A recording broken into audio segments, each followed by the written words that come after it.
नमस्ते। स्वागत है इस नए एक्सप्लेनर में, जहां हम थोड़ा अलग विषय पर बात करने वाले हैं। हम हिंदू मंदिरों के प्राचीन वास्तुशास्त्र और पौराणिक कथाओं को डिकोड करेंगे। और इससे हमें क्या मिलेगा? स्थायी व्यापारिक सफलता, यानी सस्टेनेबल बिजनेस ग्रोथ की एक ऐसी गहरी रणनीति जो शायद ही आजकल के आम मॉडल में सिखाई जाती है। बात सिर्फ पैसा कमाने की नहीं है, बल्कि सनातन धर्म की उस संरक्षण शक्ति या प्रिजर्विंग एनर्जी की है जो वेल्थ को जनरेशन्स तक टिका कर रखती है। तो चलिए शुरू करते हैं। एक बहुत मशहूर कहावत है कि लक्ष्मी जी तेजी से आती हैं, लेकिन विष्णु जी उन्हें रुकना सिखाते हैं। यानी पैसा तेजी से कमाना, अट्रैक्ट करना एक बात है, लेकिन उस पैसे को हमेशा के लिए बनाए रखना, वो एक बिल्कुल अलग और सच कहूं तो कहीं ज्यादा मुश्किल चैलेंज है। यही वो असली सच्चाई है जिसका सामना आज हर छोटे बड़े एंटरप्रेन्योर को करना पड़ता है। पैसा आना और पैसे का टिकना, इन दोनों में जमीन आसमान का अंतर है। तो आज हमारा फोकस किन बातों पर रहेगा? हम इस रोड मैप को फॉलो करेंगे। पहला, fast wealth versus stable wealth. दूसरा, कर्ज और कार्मिक ब्लॉक्स को क्लियर करना। तीसरा, बिजनेस ग्रोथ के लिए एक शांत यानी काम स्ट्रैटेजी। और आखिर में the vault of preserved abundance. बस इन 4 पॉइंट्स के जरिए हम प्राचीन ऊर्जा को आज की मॉडर्न वेल्थ स्ट्रैटेजीज में बदलना सीखेंगे। चलिए सबसे पहले बात करते हैं fast wealth versus stable wealth की। ये एक ऐसी यूनिवर्सल बिजनेस प्रॉब्लम है जो हर जगह दिखती है कि आखिर आर्थिक सफलता को बनाए रखना उसे हासिल करने से ज्यादा कठिन क्यों होता है। देखिए, यहाँ एक बहुत ही बेसिक लेकिन पावरफुल डिफरेंस सामने आता है। एक तरफ है लक्ष्मी ऊर्जा। ये एनर्जी तेजी से चलती है, इसमें मनी को अट्रैक्ट करने का पावर है, गेन्स हैं। पर दूसरी तरफ है विष्णु ऊर्जा।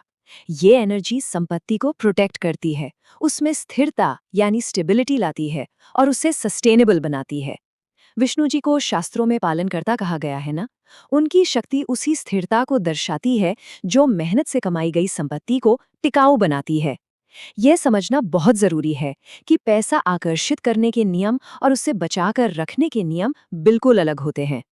अब इस इतिहास और मिथोलॉजी की सबसे बड़ी घटना पर गौर करते हैं, समुद्र मंथन। देवताओं और असुरों के भारी श्रम से जब समुद्र को मथा गया और वहां से लक्ष्मी जी प्रकट हुईं, तो उन्होंने किसे चुना? उन्होंने चुना भगवान विष्णु को। इसके पीछे का प्रतीकात्मक मतलब यानी सिंबलिज्म बहुत गहरा है। इसका मतलब है कि सच्ची और स्थायी समृद्धि हमेशा उस दिशा में जाती है जहां स्थिरता और अनुशासन होता है। सिंपल सी बात है, जहां विष्णु की स्थिरता होती है वहीं संपत्ति रुकती है। तो अगर हम इन प्राचीन शास्त्रों को आज की फाइनेंशियल रियलिटी से जोड़ें, तो सबसे महत्वपूर्ण पॉइंट ये निकल कर आता है कि बिना विष्णु चेतना के संपत्ति लंबा नहीं टिकती। हमने देखा है ना, कई बार बड़े बड़े हाईली सक्सेसफुल एंटरप्रेन्योर्स भी अपना सब कुछ खो देते हैं। वो इसलिए क्योंकि उनके फाउंडेशन में स्थिरता और प्रेजर्वेशन वाली ऊर्जा मिसिंग होती है। सच्ची वेल्थ के लिए धर्म, डिसिप्लिन और सात्विक एक्शन का होना बेहद जरूरी है।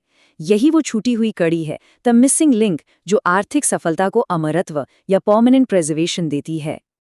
अब आते हैं अपने अगले हिस्से पर, क्लियरिंग डेट एंड कार्मिक ब्लॉक्स। ये एक प्रेपरेशन फेज है। प्राचीन मंदिर हमें बहुत अच्छे से सिखाते हैं कि नए ग्रोथ के आने से पहले पुरानी रुकावटों और पास्ट ब्लॉक्स को हटाना कितना अनिवार्य है। और जब बात डेट या कर्ज की आती है, तो तिरुपति बालाजी मंदिर से बेहतर उदाहरण क्या हो सकता है। उन्हें द डेट रिमूवर माना जाता है। इनकी पौराणिक कथा बहुत अद्भुत है, जहां भगवान वेंकटेश्वरा ने एक कॉस्मिक वेडिंग के लिए कुबेरा जी से ऋण यानी लोन लिया था। ये मंदिर और यहाँ आने वाले भक्तों का जो भारी दान है, वो उसी दिव्य कर्ज को चुकाने और फाइनेंशियल रिकवरी का प्रतीक माना जाता है। इसी वजह से लोग करियर अपलिफ्टमेंट और रुके हुए धन के प्रवाह को खोलने के लिए इस ऊर्जा से जुड़ते हैं। पर यहाँ एक बहुत ही दिलचस्प सवाल उठता है। जरा सोचिए, दुनिया के सबसे अमीर मंदिरों में से एक होने के बावजूद आखिर एक दिव्य शक्ति एक अलौकिक कर्ज क्यों चुका रही है?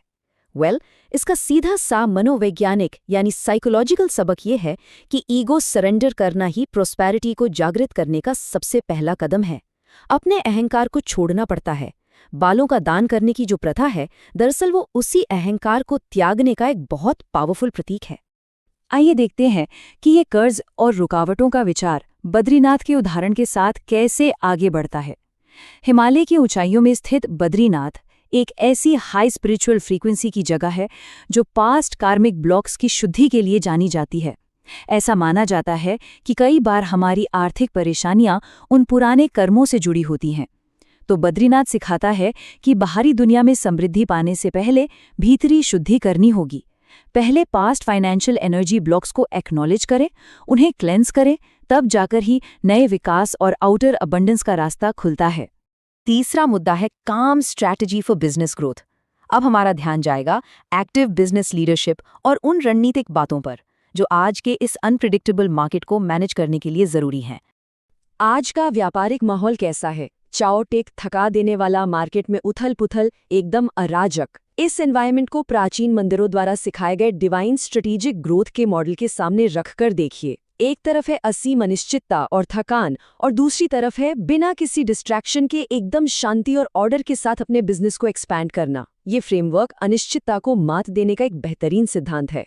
और इस शांति को डीपली समझने के लिए हमें श्री रंगनाथा स्वामी मंदिर की ओर रुख करना चाहिए, जिसे टेम्पल ऑफ एक्सपेंशन भी कहते हैं। यहाँ विष्णु जी अपने दिव्य विश्राम यानी कॉस्मिक रेस्ट की मुद्रा में हैं। ये दृश्य एक कमाल का बिजनेस लेसन देता है कि एक काम और शांत दिमाग ही सस्टेनेबल ग्रोथ ला सकता है, वो भी बिना किसी कियोस के।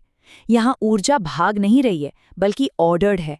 और सच मानिए, अनिश्चित समय में एक शांत दिमागी किसी बिजनेस लीडर का सबसे बड़ा हथियार होता है। दूसरी तरफ द्वारकाधीश मंदिर से मिलने वाली फाइनेंशियल इंटेलिजेंस तो अपने आप में अद्भुत है। देखिए, द्वारका सिर्फ एक आध्यात्मिक शहर नहीं था, बल्कि एक जबरदस्त आर्थिक और कूटनीतिक केंद्र था। समुद्र यहाँ किस चीज का प्रतीक है?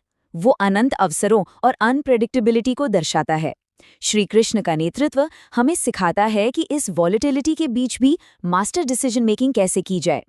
पैसा कमाना काफी नहीं है, उस सी ऑफ इन्फिनिट अपॉर्चुनिटीज को नेविगेट करना और अपनी वेल्थ को बचाना एक सचमुच डिवाइन आर्ट है। अब जरा इस नंबर पर गौर कीजिए, 108। इसे सुनते ही चिलकूर बालाजी मंदिर ध्यान में आता है, जिसे लोग प्यार से वीजा बालाजी भी कहते हैं। यहाँ एक आम प्रथा है कि जब किसी का इंटरनेशनल करियर ब्रेक थ्रू होता है तो लोग आकर 108 परिक्रमा पूरी करते हैं। ये सिर्फ विदेश जाने का प्रतीक नहीं है, बल्कि ये एक नए कर्मिक चक्र, नए अवसरों और ग्लोबल डेस्टिनी की मूवमेंट को दर्शाता है, एक नई शुरुआत का प्रतीक। अब बढ़ते हैं अपने चौथे और आखिरी हिस्से की तरफ, the vault of preserved abundance. यहाँ हम किसी भी एंटरप्रेन्योर के उस सबसे आखिरी और सबसे बड़े लक्ष्य पर बात करेंगे, जो है लॉन्ग टर्म वेल्थ प्रोटेक्शन की एब्सोल्यूट मास्टरी। सबने पद्मनाभा स्वामी मंदिर और उसके रहस्यमयी कक्ष बी यानी वॉल्ट बी के बारे में तो सुना ही होगा। एक ऐसा वॉल्ट जिसके दरवाजे पर ना कोई ताला है ना हैंडल, फिर भी पूरी दुनिया उसे खोलने से डरती है। कहा जाता है कि इसके पीछे एक अनइमेजिनेबल ट्रेजर है, जो नाग बंधन की एंशिएंट प्रोटेक्टिव एनर्जी द्वारा सुरक्षित है। एक ऐसी ऊर्जा जो सैकड़ों सालों से इस खजाने की ऐसी रक्षा कर रही है कि जिसका अनुमान लगाना मानव बुद्धि के बस के बाहर है। पर यहाँ जो बात सबसे ज्यादा फैसिनेटिंग है, वो इसका स्पिरिचुअल और सिंबॉलिक मतलब है। पद्मनाभा यानी जिनकी नाभि से कमल निकला हो, जो कॉस्मिक सोर्स ऑफ क्रिएशन और समृद्धि का मूल स्रोत माने जाते हैं।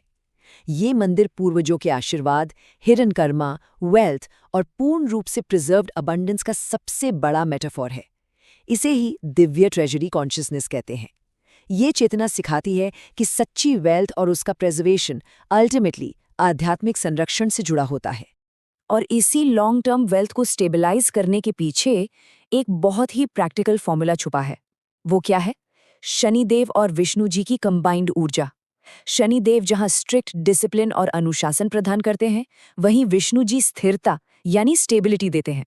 जब बिजनेस में ये दोनों ऊर्जाएं मिल जाती हैं, तभी लॉन्ग टर्म बिजनेस कॉन्टिन्यूटी और स्थायी विकास इंश्योर होता है। इन सिंपल वर्ड्स, अनुशासन और स्थिरता के बिना कमाया हुआ पैसा हाथ से रेत की तरफ फिसल ही जाता है।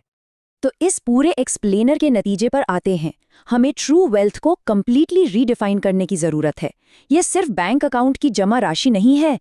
सच्ची समृद्धि वो है जिसने घर की शांति, बेहतर सेहत, लंबे समय तक चलने वाले अवसर और ऐसी कृपा शामिल हो जो पीढ़ियों तक चलती रहे। तो सवाल ये है, क्या आज की मॉडर्न व्यापारिक रणनीतियां आने वाली पीढ़ियों के लिए ऐसी संरक्षित समृद्धि छोड़ रही हैं, या सिर्फ एक पेपर की बैलेंस शीट? ये एक ऐसा सवाल है जिस पर शांति से बैठकर विचार करना वाकई बहुत जरूरी है।